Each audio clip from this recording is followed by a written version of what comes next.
Hello, hello, hello. Hello, hello, hello. Yeah, I'm speaking a little weird there, guys. Welcome to the Banquet with the Backdoor podcast on Saturday night. Sorry, we got started a little bit late tonight. Uh, Normally, we want to start around 8:30, 9 o'clock. Our guest today, though, he is over on the West Coast. Not in lowly, cold, freezing Buffalo. Actually, it was pretty nice today. But not in Buffalo. Needless to say, good. I believe it's 3,000 miles. Could be 3 or 5,000 miles. I'm not sure. I've never made the trip yet. I made the trip down to Florida. Never made the trip to Cali. I'd love to go there sometime. They have some nice ballparks there. Strangely enough, the ballpark that I want to see there is actually, I'd like to see the Padres Stadium. Really, it looks awesome on TV. I know the WBC World Baseball Classic. Jeez, guys.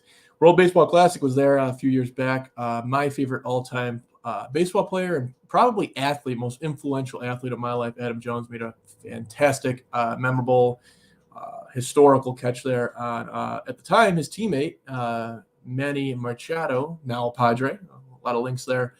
Made an awesome steal. I snagged a ball out in center, dead center too.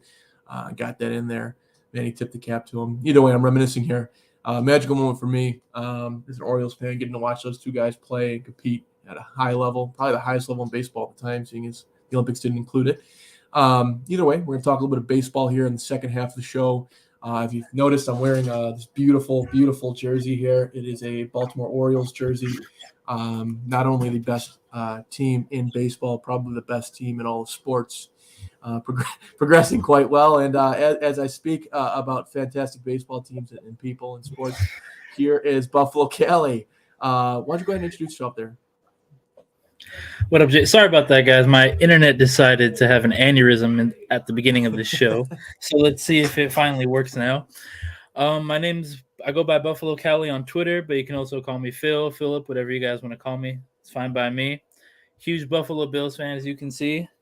Also a diehard Dodger fan. I don't know where I put my hat, but I had the hat for that as well. So huge Bills and Dodgers fan. I wouldn't necessarily agree with the take that the Baltimore Orioles are the best team in baseball, but I That makes love the one of you. confidence. I love the confidence. I love it. Yeah.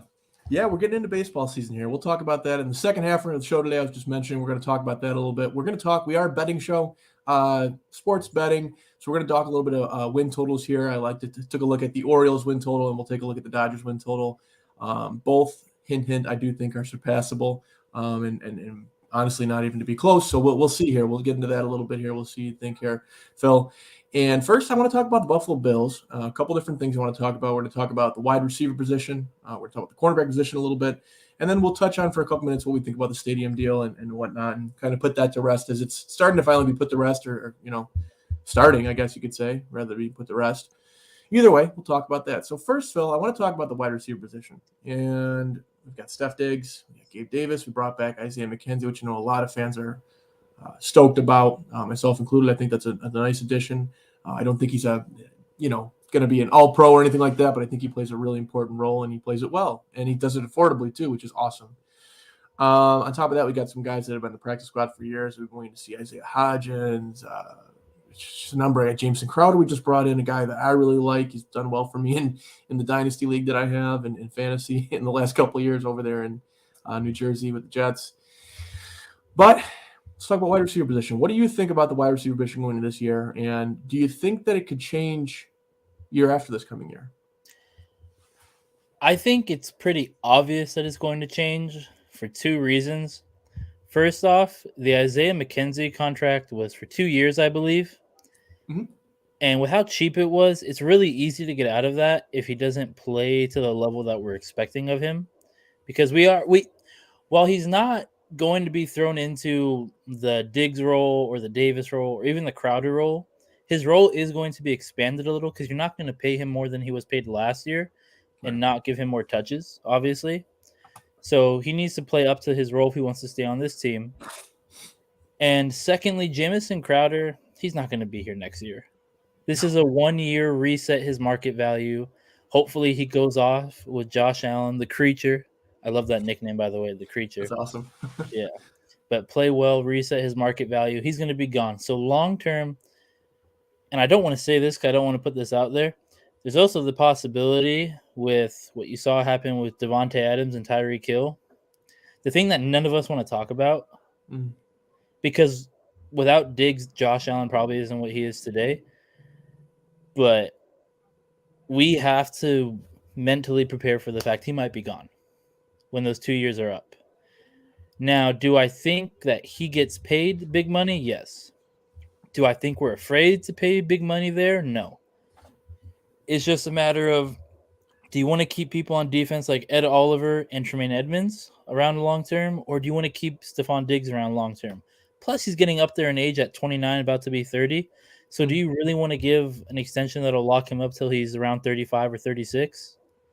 So, as much as I trust Big Baller Bean, I put everything in his hands and I trust him, but long term, Gabe Davis is probably our only receiver locked up long term in my eyes once we sign him to an extension, and hopefully we draft one because, ooh, man, I'd really like another receiver in that wide receiver room. Yeah, and I think that I like that you mentioned. I don't like it obviously, but I'm happy and relieved that you mentioned and understand that Stephon Diggs.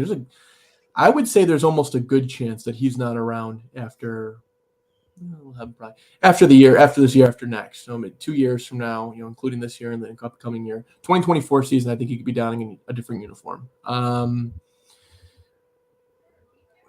We don't have $30 million to give him. That's part of the problem. You know what I mean? $30 million is what he's going to want. At that time, who knows? It could be $35 million, which is absurd. Not that Stephon Diggs doesn't deserve to be paid at the top of the market. He does. But with where the market is at now, that's the problem. And you can partially blame the Jaguars for giving Christian Kirk that absurd contract. That's definitely part of it. I think that we're going to know a lot in 3 weeks. In 3 weeks, 4 weeks, whatever it is, when the draft happens, I think we're going to have a good idea. If they decide to go first or second, or even second round, go a wide receiver, I think they're telling there what. Not that, hey, this definitely means we're getting ready to Diggs, but it means, hey, we're preparing for the fact that we might not have his services in a couple years. And I'll tell you what, though, I think Gabe Davis has, people, oh well, it's because Diggs in the offense. It's because of that. Yeah, I don't believe that. I don't buy that. I think Gabe Davis has the ability to be a 1,000+ yard receiver, 10 touchdown. 70, 80 catch guy per year, and I'd love to have Diggs on the other side. And I think there's plenty of, as they've shown, there's plenty of receptions and yards. They said that when Diggs came in, he couldn't get, look what he's done the last 2 years. There's plenty of targets to get and plenty of yards to eat up and touchdowns to grab.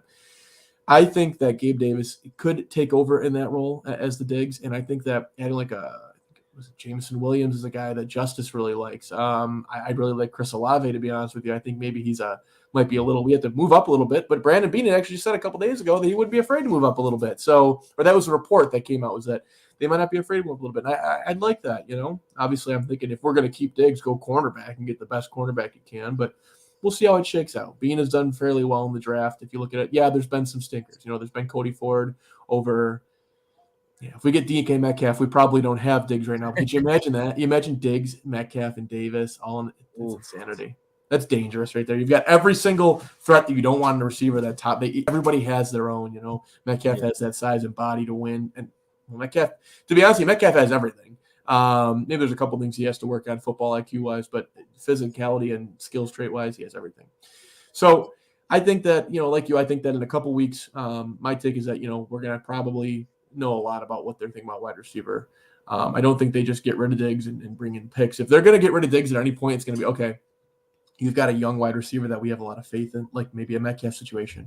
We'll give you Diggs, give us back Metcalf, and I don't know, give us back Metcalf and, fourth or a fifth, something like that, which I'm not saying I'd be open to doing, but at that point, maybe I would be open to doing. If it looks like, hey, he's not going to be back after the next year, you can tag him, do whatever you want to do. But I know it comes down, people think, oh, Big Baller Bean, and that does make sense. He does really well, the triple Bs. But to an extent, when you're talking about guys like Stephon Diggs, and even with Josh Allen, Josh Allen didn't take a huge discount to stay here in Buffalo. He got paid a ton of money. You know what I mean? Like guys like that, we're not talking about, and I'm not saying anything about Isaiah McKenzie. We're not talking about like the lower level guys. And by lower level, I mean not top 5 of their position, which isn't absurd, the guys that are in the mid-tier to lower to mid-tier, maybe high mid-tier. Those guys may take discounts, to come back or to be here, whatever. That makes sense because they've made a little bit of money. They can afford to. Diggs can afford to, but he's got to maximize the skill set that God gave him. He's got to maximize that. So that's where I'm at the receiver. I get where you're at in the receiver. So hopefully we'll see what happens here in a couple weeks. Let's jump on the other side of the ball here. Cornerback. Trey White. I'm giving him this year. He comes back week 4, week 5. I'm not going to judge him at all this year. I'd like to see him slowly get better, but I know that these injuries do take a while to come back from. This isn't baseball. Not that that matters, but this isn't, this guy is trying to, he has to be the most athletic person on the field at all times because the wide receiver has the same skill set, but the wide receiver knows where he's going. You don't know where he's going. So you got to figure that out on the move and twist and turn and juke and move. So we'll see what happens there with Trey, but either way, quarterback 2, quarterback 1, wherever you want to see. I know Dane Jackson's probably he's got to be in the plans, but we've got Taron Johnson, the nickel, or in the slot there, but we'll have to see. We'll see what happens with that. I want to see what your take is on that, the cornerback position. What do you think overall, cornerback 1, 2? What does it look like this year? What would you do going into the draft? All of that. Well, going into the draft, before you even get there, there's 1 or 2 moves that I would try to make before you get to the draft because I like what Bean does. As you saw last year, he took 2 defensive ends in the first 2 rounds. He doesn't care about meeting needs. He cares about best player available on his board. So keeping that in mind, if we don't trade up, if we just stay at 25, right, and we don't have any other first-round picks, I'd like every round for him to be able to take best player available. So with that in mind, maybe you can trade AJ Epinesa and a 3rd or 4th round pick for James Bradbury and have the Giants eat some of that contract and then extend him to open up cap space. The whole cap thing is another thing. But Bradbury, I really like that, not only because of the name. He's really good in both man and zone coverage. When you watch the tape, he does well in both scenarios, no matter where you throw him into there.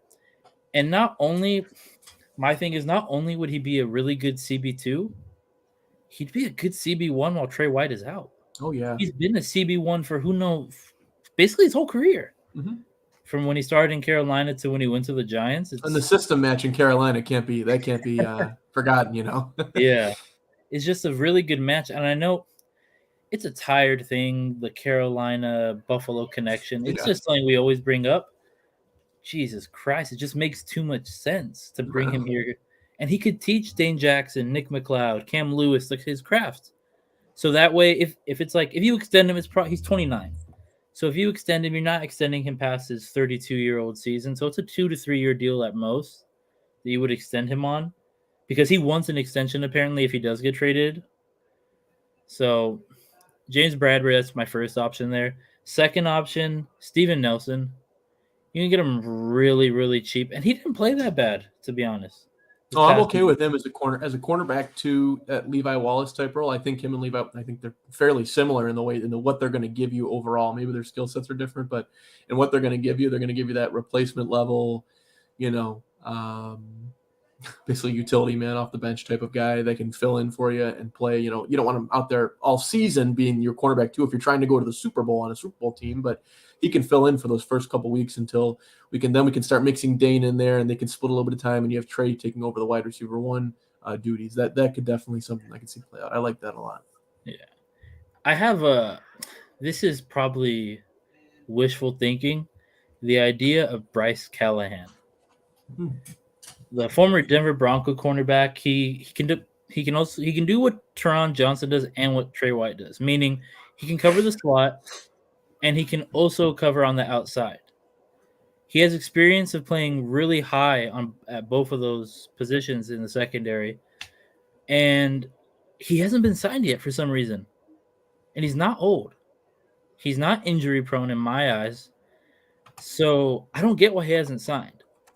So at this point, if I'm Big Baller Bean, I say, hey, Vaughn, you know this guy. We both know he's good. Make that call right now.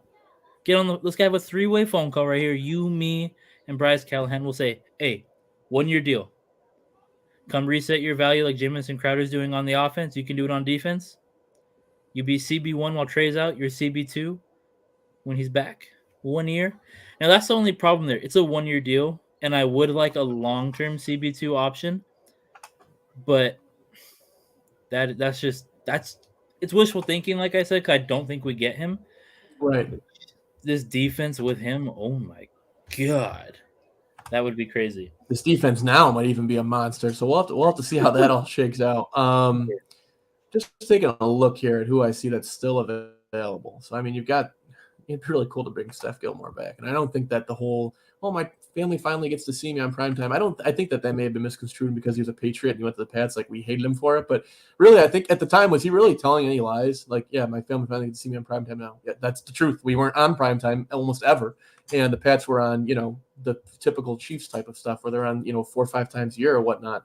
Who I've still got available here, just for a couple names. We got Trey Wayne, Steph Gilmore, Joe Hayden's another good veteran option. Kyle Fuller, another good veteran option. Tavon Young, Chris Harris. Of course, he's more of a slot guy from what I know. Either way, Bryce Callahan, Jack Rabbit, Janoris Jenkins, he's still out there. Yeah, Kevin King is an interesting one. I know that Kevin King isn't like, he was kind of somewhat of a bust in Green Bay, but I think he showed out a couple times. I think he could take – I'm looking at guys that I think can do okay and keep us alive. I'm looking at guys that can help keep this defense under allowing 28 points a week, because I know we're going to score more than that the first couple of weeks, or at least we can hopefully push for that. I have more hope in the offense to do that than the defense to stop that every week. So, or to, hold them down to 14 points every week. A couple other names, Xavier Rhodes. Jimmy Smith is one that I like. I don't know if he's back in Baltimore, but Jimmy Smith is a veteran guy that can go out there and do that. AJ Bouye, Steven Nelson. Let's see, I think we're getting to Josh Norman. Richard Sherman.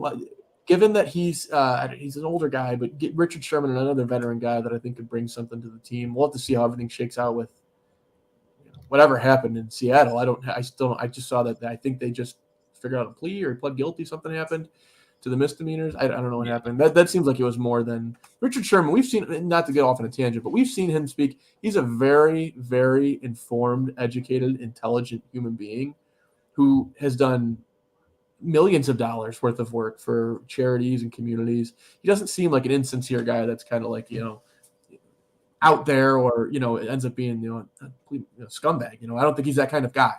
I think there's something else going on there that we don't know about, and I think that'll come out in due time. But either way, not to go off on a tangent, I like him. I've always liked Richard Sherman. I like, the whole interview with Skip Bayless and how he kind of owned him at his own thing. And just, I don't know. I love Rich. But either way, we'll see.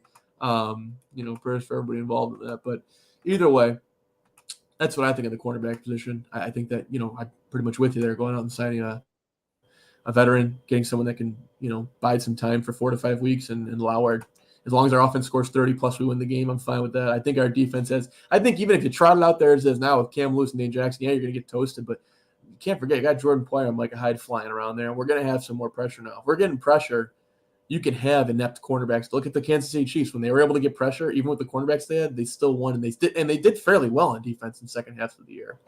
So we'll see what happens. Bean's got a plan. He's not going to go, and he showed us, I think after last year, he's not going in with anything up the chance. There's no more up the chance. If I got to spend to the cap and be like the LA Rams or be like any of those other teams, the Saints, I'm going to do it because I want a Super Bowl. We're going to Super Bowl, then we'll figure everything out after later. And that's the way we've really wanted this team to spend for years now, and they're finally doing it, I wish my baseball team would do the same, but they don't want to spend a penny that they don't have to, unfortunately.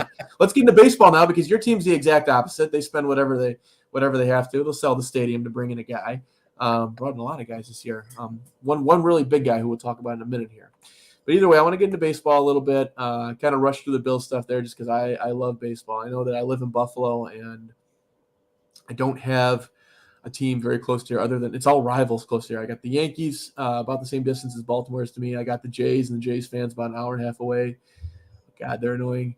And let's see who else we got here. Tampa Bay, that's further away. And Boston, that's hopping to skip from New York. But yeah, I'm surrounded by rivals here where I'm at, and I've got the Orioles. Do you live in LA?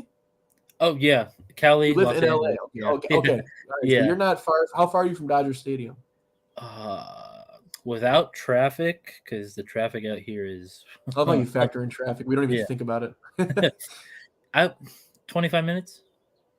That's not bad. So with traffic, I don't like it. You're going to a game night. You're heading up there at 5 o'clock. What time are you getting to the gates? 6:30. Yeah, I try to get there like right as batting practice is going. I like getting there early and leaving late. It's probably the better bet. Yeah. So yeah, about take half an hour to 40 with traffic, somewhere around there.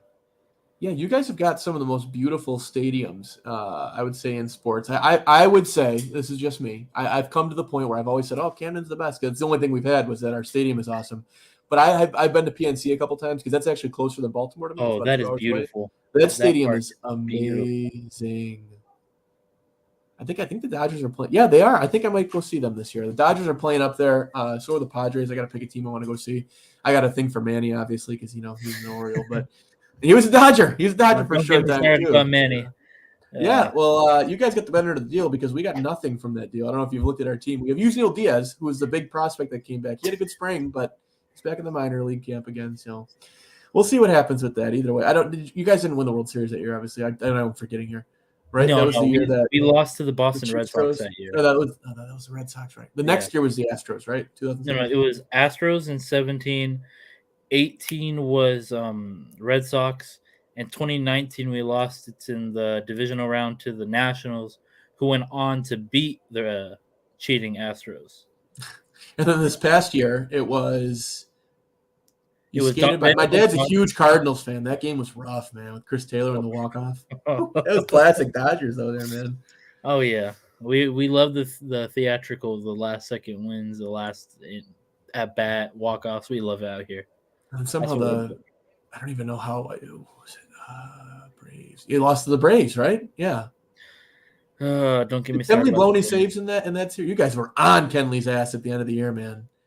I'll just say this: he statistically is the greatest closer in Dodger history. Yeah, he's a Hall of Famer. Yeah, I don't know if I'm allowed to cuss, so I'll say a Go PG ahead. version. Okay.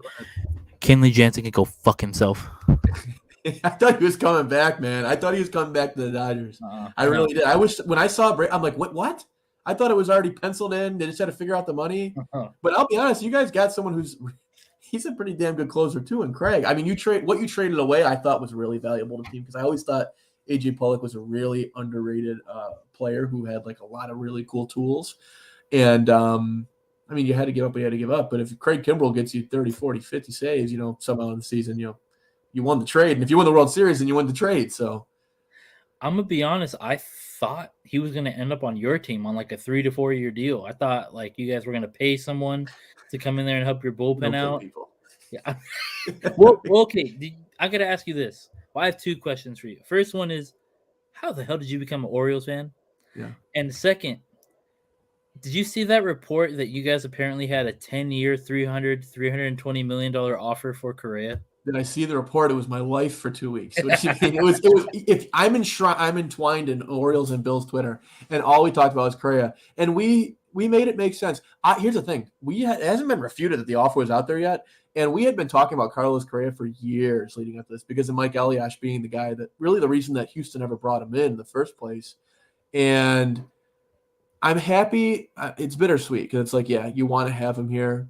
Number one, he's gonna be a free agent again next year. If the Twins don't think he's opting out of that deal, he's opting out of that deal immediately to try. He's gonna get his numbers up this year. He's having a crazy year. Get his numbers up when Seager and Semien and Story aren't in the market, and it's just him or a lower level guy that's not like his skill, and he can go get $40 million next year. It's exactly what he's gonna do. That's not the 3-year deal is a 1-year deal. Yeah, so he's not staying. No, he's not. That's not the plan at all. So basically. Yes, becoming an Orioles fan. My aunt lived in Baltimore, just outside Baltimore. So I took a lot of trips there as a kid. Like it was my favorite aunt. So I mean, she'd take me to Disney World all the time and whatnot. So I was out there every summer for a couple years. Got to see the city a little bit, and I was really into baseball at the time as a kid. I think I might have been 9 or 10, and I remember watching the Orioles, like just being there at the time and watching. They had nothing on TV, so I was watching the Orioles. And I remember watching Adam Jones make this play where he Adam Jones did something Adam Jones and dove for a ball, and then he dove for the ball and toe tagged this dude at home plate in the same play. And I was like, that guy's amazing. And since that day, Adam Jones has been the most influential athlete in my life. I played baseball through high school, travel, all that stuff. Got hurt a little bit before college, so I didn't get to play college, unfortunately. And I was pretty good. I wasn't going to go to the MLB or anything, but I was pretty good. And I still keep up with it a little bit, batting practice, and hit the diamond at my old trail facility occasionally. But yeah, Adam Jones made me fall in love with the Orioles baseball. And since then, I've just kind of been no looking back. We had some fun years. Hopefully we're getting back into that. I know one thing people say, the Orioles suck, is if you're not a fan of the Orioles, you're not looking at the Orioles farm system, really. You're not paying a lot of attention to it, but it's now ranked the best farm system in baseball. They took it from the worst to the best in 2 years. Keith Law would have something to say with that. I know rankings just came out. I would just look at I'd be like, all right, so you guys have had, Bobby Witt for some reason has taken over as the number one prospect in baseball. I'm not sure what happened there. I think that people's minds will change in about a month time when Adley's back behind the plate and smoking dingers. But, and we got G-Rod. People don't realize that either. You got the number one prospect in baseball on both sides of the ball, basically. Yeah. So we've got some guys coming up. I think it's going to be exciting. It's a really young team. And the good thing is that this team has shown that when they are good, they will spend money. So, when they thought they had a chance to win the World Series with Buck, they paid Trumbo. They paid Chris Davis. Unfortunately, they were paying him for a while. But they paid – no, I actually think their last year is coming up this year, but they had to work out that was an insane – who would have thought, though? You know what I mean? The guy hits 55-something and then just stops. He was like the white version of Ryan Howard. Yeah, that's exactly what he was. Yeah. Yeah. 2 hours away. I'll be honest. You know who you guys remind me of now? Who's that? You guys are reminding me of the Seattle Mariners from about 2 to 3 years ago. Yeah. Yeah, you're rebuilding. Because I'll be honest, last year I picked the Mariners to win that division. All my friends called me stupid, idiot, blah, blah, blah. And I'm like, watch it. And look how close they came. They were playing some exciting baseball too, man. Oh, yeah. And I think that's where you guys will be in about 2024, let's say. That's about the year. Yeah, 2024, you'll be back. And we might lose Stephon Diggs that year. And, oh, good God. 2024, I don't know how I feel. I can never have 3 good sports teams, bro, because I got the Sabres, I got the Bills, right? Sabres are starting to come out of it. Orioles are. So the plan for the Orioles that Mike Eliash has laid out is that last year was supposed to be the bottom of the barrel year, which it was. It felt like it too. This year is supposed to be interesting, meaning the prospects are going to start coming up. You don't lose 100 games. That's the expectation. You fall somewhere between – that's the point, obviously, between 65 and 70 wins, which I'd be fine with. And then – next year should be, hey, we're going to start signing players. You're going to see the offseason, hey, start bringing some guys in. And maybe you don't make the playoffs, but you come real close. You come 5-10 games out where the season is interesting. And then 2024, the expectation is playoffs. You're fighting for the division and trying to win a World Series, So that's really what the point is there. I am appreciative that you understand rebuilds, seeing as the Dodgers really will never have to go through one truly because they have so much damn money. You know what I mean? And I try not to get on big market teams because it is what it is. You got a bigger fan base because you have more people. There's more people there. You get more money. That's just how life works and everything. So, yeah, there's that. But you have to, and when the luxury tax come out, they still have to pay the luxury tax. It's not like they're not paying it. Like they're just spending because they have it. They get taxed for it, and that comes back to the littler teams. So I understand that. Let's talk about the Dodgers a little bit. A little more exciting baseball here. Freddie Freeman. That's exciting. Craig Kimbrell, that's exciting. You'll have to remind me of some of the other additions. I haven't been paying too much attention to the Dodgers. They are an exciting team for me. But you talk about Dodger baseball and what you think we know the expectation is World Series, but what you think about this year and the moves they made? Well, let's start off with the big one, obviously. Freddie Freeman. First off, I won't lie. I am pissed off on how long it took him to decide where he was going to go. It got to the point where I was like, I don't even care if you sign with us or someone else. Just pick already. It's not that hard. Flip a coin, do something. And then my whole mood changed the second he signed. I was like, of course. We just really we lost Corey Seager and added a better player than Corey Seager. We got Trey Turner taking that spot anyway, so it doesn't make a difference. You know what I mean? I don't think he's going to be here long term, but that's another topic. Really? Wow. Yeah. Okay. I don't see it, mainly because they have Gavin Lux. I'll name really quickly. I'll name 2 players on the Dodgers I don't see here long term. Trey Turner and Cody Bellinger. Because Cody is too hot. I don't know where Belly's going to go. We'll have to see what happens with him this year. Last year was a mess, so maybe Baltimore would like to make a trade for one of its send prospects. People have actually talked about that, like trying to get because Justin Turner is a former Oriole, very, very, very, very short stay. I wish we would have kept him. And the Mets messed up on him too, but the Mets actually got to see him in the majors, and they still messed up on him. Oh yeah, I love Justin. Here's the thing. I'm supposed to hate the Dodgers because they're big market evil, blah blah, Yankees of the the NL. But I don't, because I watch a lot of baseball, and I bet on a lot of baseball. So I watch my Orioles game at 7, and then the Dodgers come out at 10. And I like watching games with live crowds. The Dodgers have a live crowd every single night. Every night that game feels like a playoff game, like the excitement and what's going on. So it's amazing. Yeah, I love it, man. You go on a Wednesday night at 7:00. Other ballparks, it's dead. Yeah. Dodger Stadium, you might have 2 to 3 million. Look at Angel Stadium. Angel Stadium is dead. Yeah, 2 to 3 million throughout the season, dude. We always we sell out. We sell out every season. So You're looking at a Wednesday night, Thursday nights games against like the Detroit Tigers, Yeah. like which I'm going to, by the way. I can't wait for that. I'm gonna go That to might the actually be a good game. They've gotten better this year, man. They're upcoming. They're about a year or two ahead of us in the rebuild. So yeah, it's and then Mickey just passed the torch to their I forget his name, the first base prospect to for the Tigers. Torkelson. Torkelson's supposed Yes, to be good, Torkelson. man. Yeah, he literally it was like a passing of the torch moment where he gave him the first base glove and everything. It was like Yeah. it was pretty cool to see. But like it's crazy. And what pisses me off is you probably know this, but others, the people who don't know this, it pisses me off when they say the Dodgers are only good because they spend a lot of money. No, we have players like Chris Taylor, Max Muncy, Justin Turner. I can keep going. And then from our farm system, you have someone like Will Smith. I like Will Smith a lot more than the average person does. I have him slotted in the 4-hole in my lineup this year. Oh yeah. Yeah, that dude's gonna rake. But the Dodgers don't just spend and trade; they also turn rebuilding projects like a Max Muncy into all stars, and their farm system is crazy. Mm-hmm. It's crazy good. So it's all those four factors combined into one is what makes long-term success sustainable, because you have all four of those. They're making trades, right? So like people, I will never get in a team for a trade because if you're trading, you're not trading cash most of the time. I mean, sometimes you can trade some cash or whatever. You're not getting a high level player though. You're not trading, cash for Trey Turner. So you guys traded away. Like you leverage, like, hey, we built these prospects up, we drafted them, we signed them, we signed them, whatever, and we're trading. Like when you traded for Manny, you gave us Yusniel Diaz, who at the time was like the hot piece of the trade, and finally now he's starting to like he's had injuries and whatnot, but he was killing it this spring, and we thought we might have kept him up. We'll see him. You'll finally see him in the majors later this year.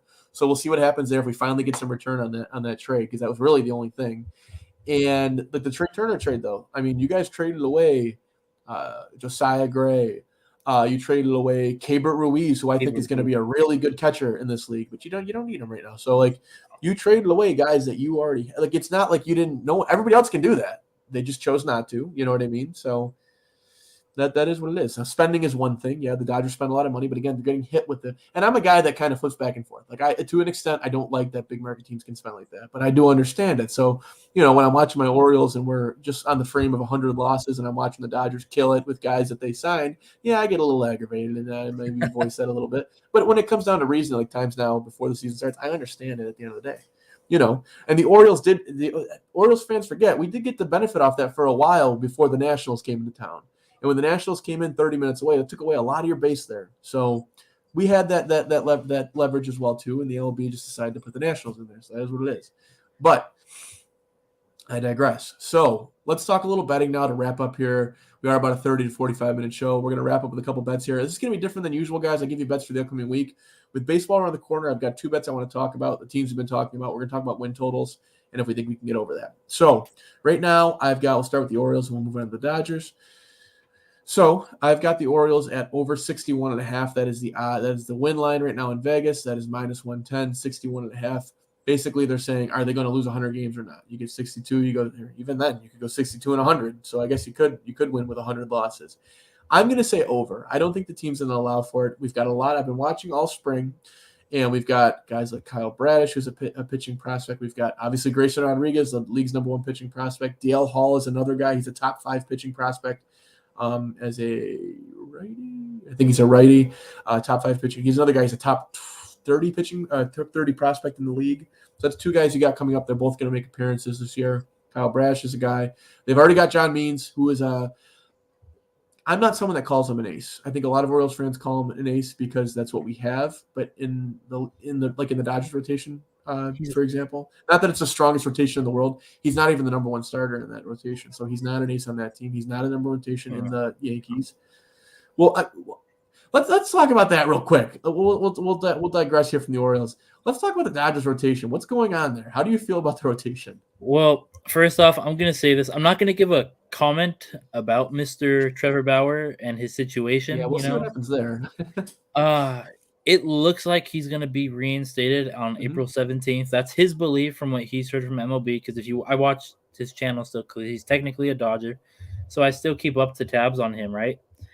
And it looks like he's coming back, and that Roberts will likely slide him into the 4 or 5 in the rotation to make him earn his spot back. Hey, that's deep. That's deep. Yeah, make him earn his back. Because I'll tell you this: we don't want a lot of the players are get him the hell out of here. When it happened, they completely abandoned him. Not that I'm not saying that it wasn't right, but that's what happened. I remember I was watching a lot of Dodgers games then, and they're just like, he's gone. Like it never happened. So right now we're looking at. I'll count Bauer in there because I think he'll be back. So you're looking at 1 Walker Buehler, 2 Julio Urias, who is so undervalued. He's a monster. Yeah. 3 Clayton Kershaw, who is pitching lights out this spring training. It's not fair how good he's been pitching. I'd love to see him pitch one more good year at least. Oh, dude, he's my. Where do I have it? Oh man, it's somewhere on the wall. I have a Kershaw bobblehead that I like, but I bobble my head before I go to Dodger game. I'm like, when he pitches, I'm like, all right, let's get it. He's my favorite player. Kobe was my favorite Laker. I'm a Laker fan too. Side note, Kobe's my favorite Laker ever. Kershaw is my favorite Dodger ever. He is the reason I fell in love with the Dodgers. Like I was a fan, but I wasn't a diehard fan until he came in 2008.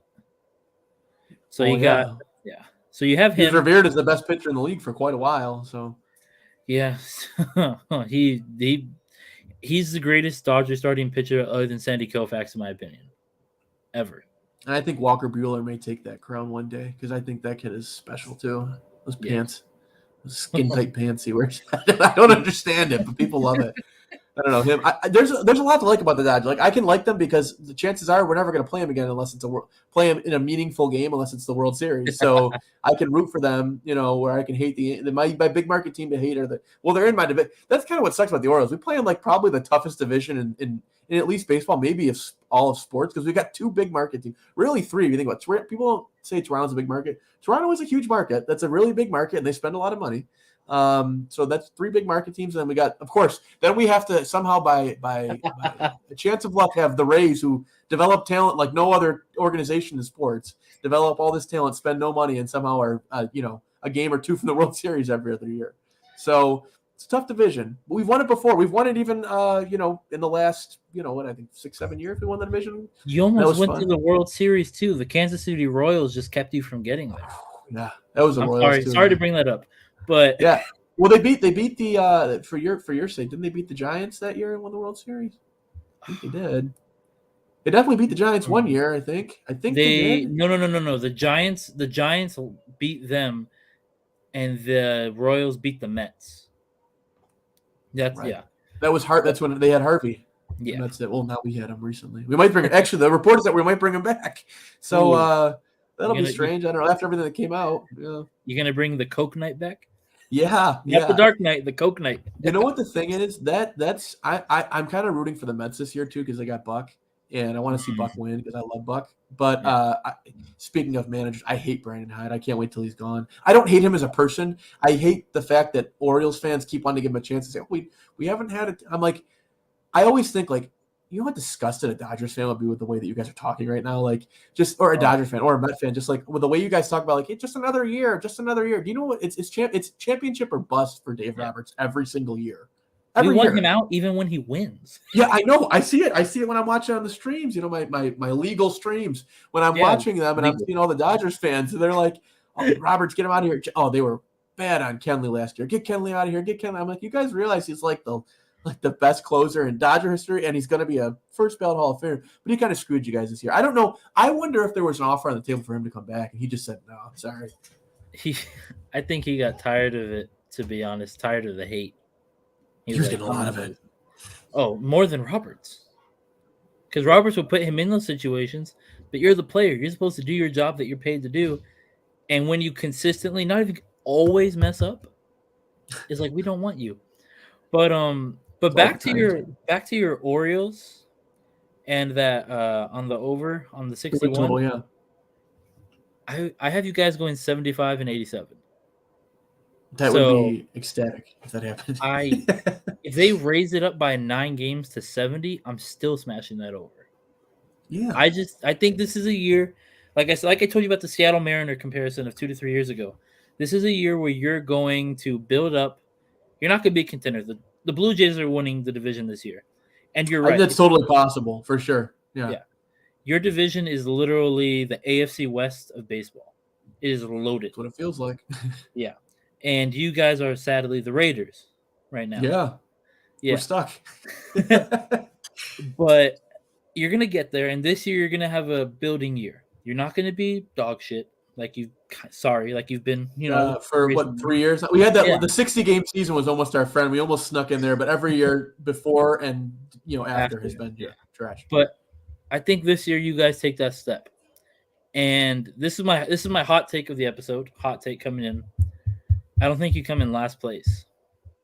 I think this is like a really hell's hot coming take. in last place? That's a very hot take. Yeah, who's coming in last? Is there a 6 team that I don't know about?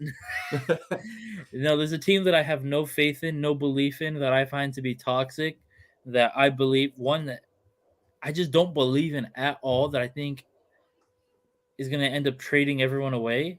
The New York Yankees. Yeah.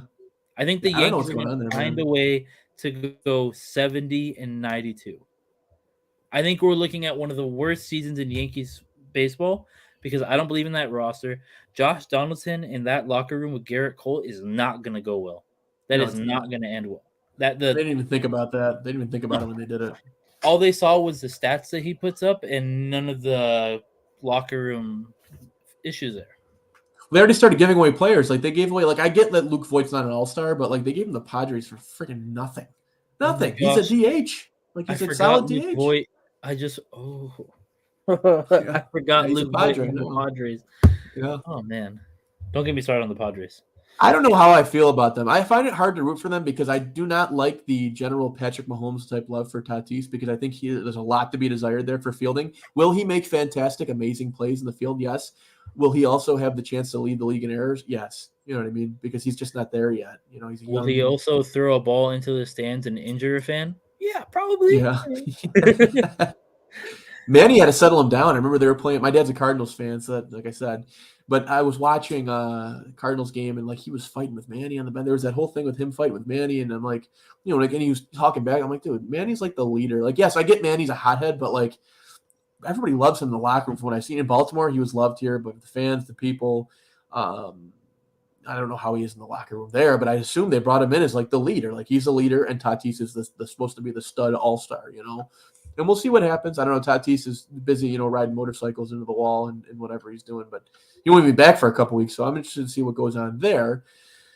I always like watching. Anytime it's a Padres-Dodgers, I always make sure I bet on it so I can watch it because I love watching those games, regardless of where it is. If it's in San Diego or if it's in L.A., either way, it's a good game. That division is really fun to watch. Like it is right now because the Giants could be dog crap this year because they were supposed to be last year. So we'll see what happens there. They got another park that I'd like to see. I'm sad to say I really want to see Dodger Stadium. I'm trying. Me and my fiance are trying to make it to all of them before we pass. Obviously, they're bucket list. We got a lot of time, God willing, hopefully. And unfortunately, not for you, I don't know that it matters to you, but the stadium I want to see the most is the Padres. I don't know why. I just really want to see that stadium. I'll say this to you as someone who goes once a year to San Diego Padres Dodger games in San Diego.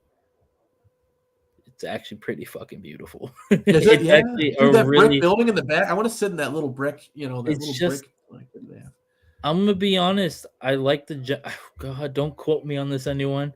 Any Dodger fans? They're going to store this away for later. I love Dodger Stadium, and I'll never not love it, and I'll always have it in my top 5 stadiums. But I like the Giants and Padres stadiums better. No one can even fault you for that because, like, it's a building at the end of the day. Like, you probably think the fans inside of it, what goes inside of it is usually trash. But, as far as, like, the actual building, like, if you look at a view of, like, sit right behind home plate in the top seat of the 3 or 500s, whatever it is at Candlestick, and tell me it's not the most beautiful thing you ever seen. Like, that's up there with Camden and PNC and Dodge. Like, it's all up there because you look at it, it's an ocean.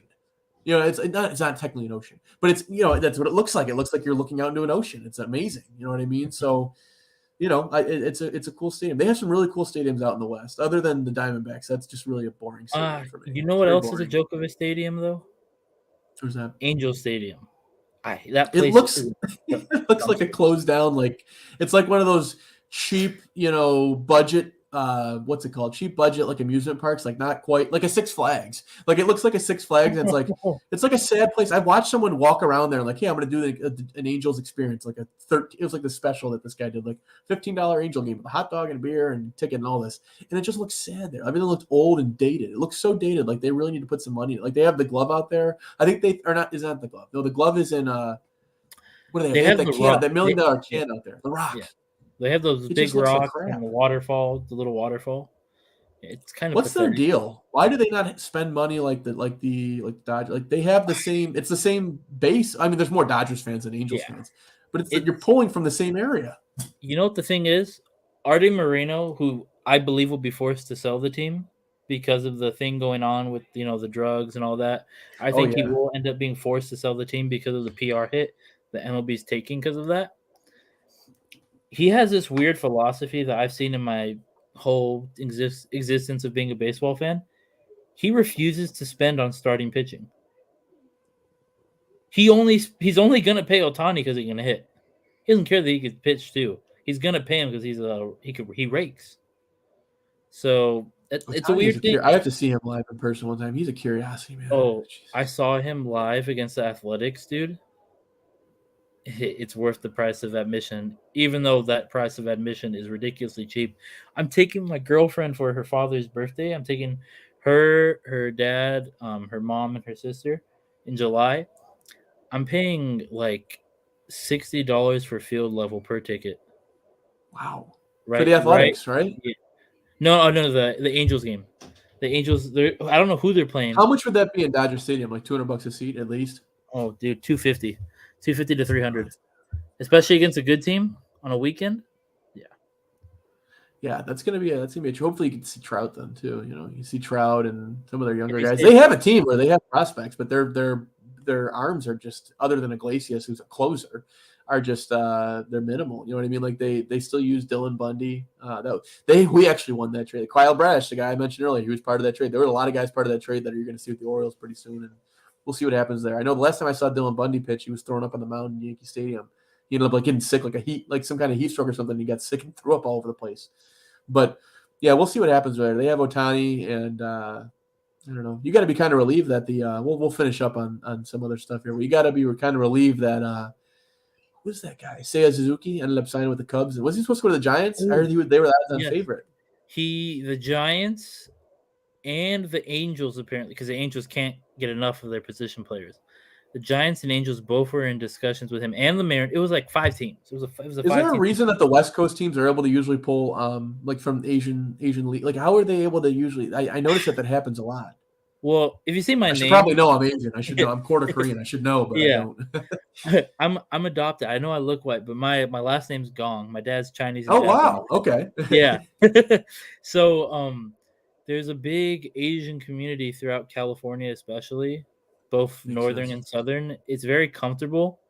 So like for Ohtani, like there's a huge section of Asian, Japanese, Chinese. Like they don't even care what, like they can feel kind of at home then. Oh, that makes sense. It's all and it's like it's an Asian thing. It's just, it doesn't matter. With sports, it's weird because like outside of sports, it's not the same. But with sports, they don't care if you're Japanese or Chinese or Korean. It seems, at least in California, if you're Asian, no matter where you come, as long as you're Asian, they'll support you. Like they will support you like crazy. And they there was like this whole section of Ohtani, the Asian Ohtani fans, dude. Oh yeah. And they had his name in what language was it? I think Japanese. It was in Japanese. Probably Japanese, right? Yeah. Yeah. And in it, Ohtani. I've seen them at the games. They'll show. They'll be like, look at this huge crowd of people that just came to see. Like that's good, and that's great for the sport and for the league, because like you're getting other cultures. Not that they aren't anywhere. I mean, there's been some great people that come over from Asia. Like we've had Hideki Matsui as a name. Like there's been a number of guys. That's just Ichiro. There's been a number of guys. Ichiro, even better than Matsui. There's been a number of guys that have come over. West Coast too. Mariners. Yeah. Apparently, what was I talking about? I think that the sad part for the Cubs is that the Cubs are going to be expecting, not the Cubs as an organization, but the fans are going to be like, we got the next Ohtani, because they saw Ohtani come over, and it's like, bro, he's not He's not that. He can hit, but he's not going to be Ohtani. Number one, he's not going to be throwing 99, 100-mile-an-hour fastballs. And number two, Ohtani may have the – Chris Davis had a nice swing. Griffey obviously had a really nice swing. Ohtani may go down as the prettiest, most – if you want to learn how to hit and you're a 7-year-old, learn it, go watch Ohtani hit. Though his swing is perfect. You cannot find a single fundamental issue with his swing. It's beautiful. And when the ball leaves his bat and you hear the contact, it's just different. It's just different than when even Mookie Betts, who's across the freeway down the road, Mookie doesn't sound like that when he hits the ball. And I love Mookie. Hopefully Mookie gets healthy this year, man. Him and Trout. I hope both of them, because the sport needs them. They need Mookie and Trout to stay healthy. Yeah. Well, let's hope Trout stays healthy but doesn't perform too well, because I want Cedric Mullins to get the starting outfield spot again for the ALR's third team. That's another thing that people don't look at. They look at like, oh yeah, they got these small guys. You got Mountcastle. Mountcastle is going to be a 30 home run guy every year. He's going to be good. He's going to get a lot of money. Hopefully it's here. Cedric Mullins, you don't just be like, it's not easy for guys to have 30 seasons. Like, it doesn't happen every year, and especially not for the Orioles. Like, even Cal had trouble with that. So like, you look at it and like, you have those two guys, right? Then you got Austin Hayes, who is a guy people don't think about because he had a lot of issues and injuries, but he can easily smoke 30 home runs a year. You still got Trey Mancini still there. I think, unfortunately, they're gonna be trading Trey pretty soon, which is kind of sad for all of us. But Trey, you've got other guys in the infield. You've got a ton of guys in the infield. Adley Rutschman's going to be the starting catcher, who's going to be really good. You got some guys on the mound. They're putting the pieces together. So I do agree with you. I think I'm not going to go as high as 75 just because I don't want to get my hopes up. But if I can get 70, let me get 70, low 70s, I'd be stoked with that. And I think all of Zorthon's really grateful, and that would really be big for Mike Eliash, our GM, to show that next step. Let's get into the Dodgers. We'll finish on this. Dodgers win total, and I think it's kind of high. I only say it's kind of high because I think that, like, I don't like how high the betting odds are. I think they'll clear it, and I think they might clear it easily. I think they could win like 120 games, dude. Like, honestly, with their lineup, if they can stay healthy, I could see the Dodgers winning 120 games and not being absurd. And what's the record? It can't be much higher than that. I have them winning about 110 this year. Yeah. So, yeah, they're gonna go off this year if they stay healthy. Because that was a big issue last season, to be honest. We had I remember this one picture of a lineup card that was posted on Twitter, and it was like Mookie Betts and eight dudes who, like, I was like, I need to do more homework on these guys, you know? So, but if we stay healthy, like you said, it's over. Honestly, I don't think anyone in baseball has a chance this year. It's an all-star team. It's truly. I don't know. Do you guys have anybody in the lineup now that's not? Well, what's going on with Pollock? Because Pollock wasn't the starter, right? Was he kind of? Well, he was the starter towards the end of the year. Especially with the DH, he was definitely going to start. But last year, him and Chris Taylor. Who's there now? Lux. Lux is actually playing so bad that he will probably start the year in AAA. But we signed Kevin Pillar to the bench, so you're looking at an outfield of Chris Taylor in left, Cody in center, and Mookie in right.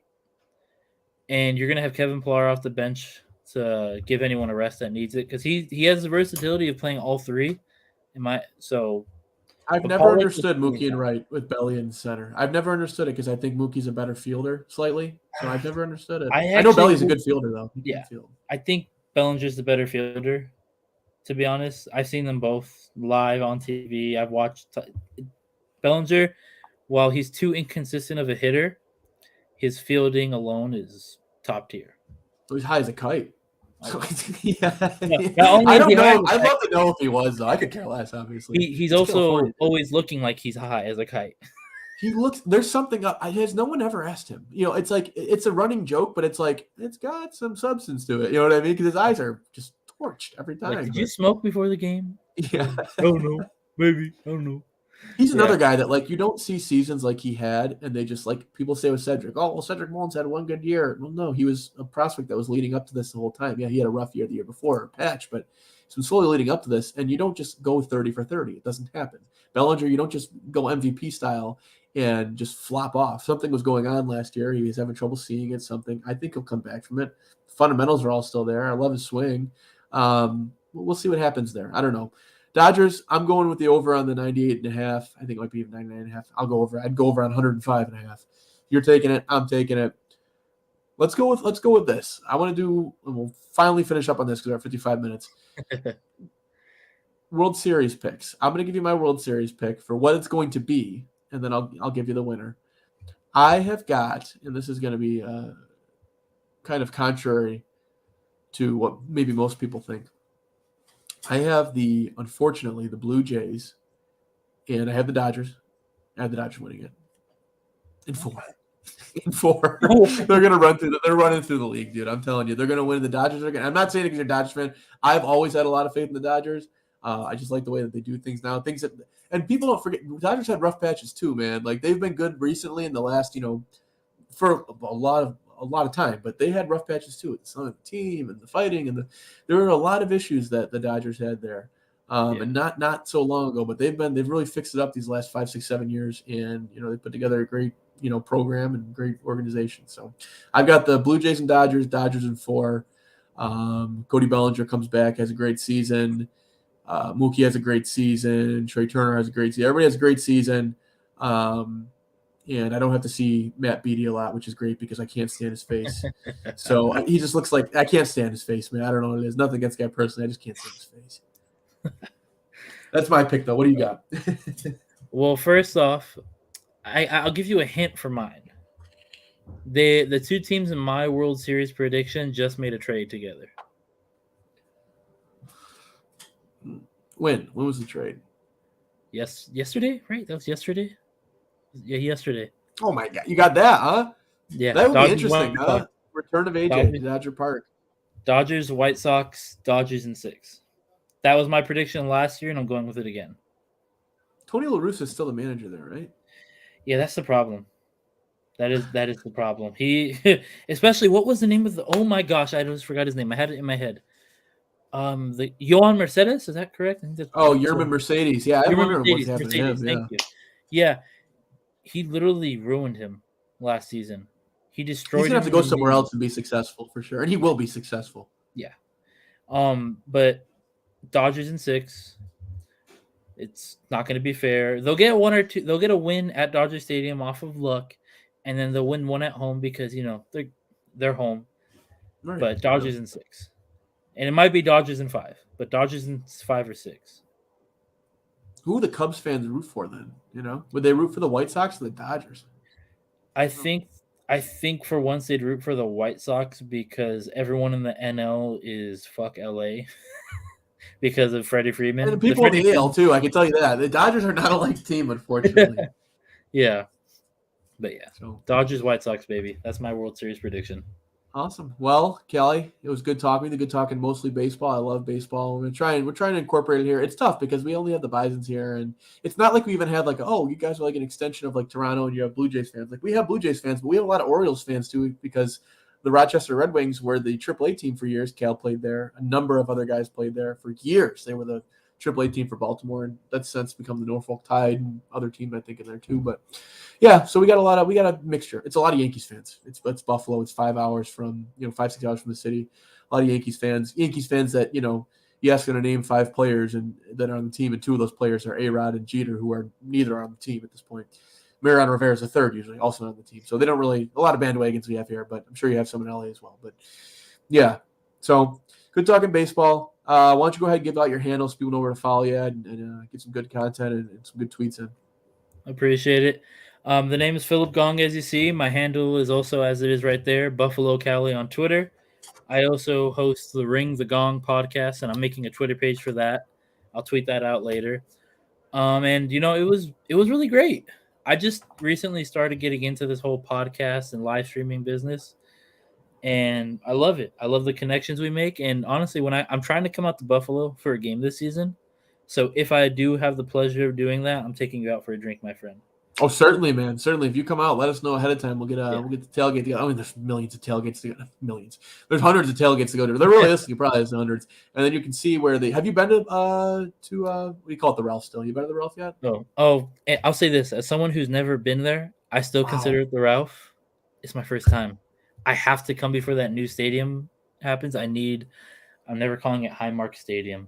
It's the Ralph. None of us do. I don't think any of us do, except for unless you're in like an official capacity, you're not calling it that. We call it the Ralph, and I've had season tickets for 5-6 years now, and I've been to probably over 100 games at this point there. But it's definitely a great atmosphere. Wait for the schedule to come out, find a primetime game, get out here, spend the weekend out here, and then you can catch a 5-hour flight probably back to LA, 5-6.